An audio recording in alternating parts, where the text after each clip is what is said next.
Velike novice. Saudska Arabija, Turčija in Pakistan podpisujejo sporazum o medsebojni obrambi, Obsežen sporazum o medsebojni obrambi, ki določa, da se bo oborožen napad na katerokoli od teh treh držav štel za napad na vse tri. To se zdi res izjemno pomemben razvoj. Ta teden so se v medijih pojavila poročila, da Savdijci verjamejo, da bi lahko bil velik napad iz Irana na pomolu. Hutiji v Jemnu so okrepili napade in napadajo neposredno v Saudski Arabiji.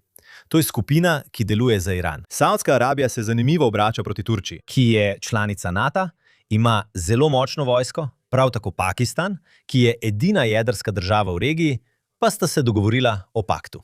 Kar je turški zunanji minister Hakan Aydin povedal, je tehnično enakovredno 5. členu NATO, po katerem bo vsak napad na Saudsko Arabijo obravnavan kot napad tudi na Pakistan in Turčijo. Če Iran ali njegove posredniške skupine v večjem obsegu napadejo Saudsko Arabijo, bi lahko vpletlo Turčijo in Pakistan v velik regionalni konflikt.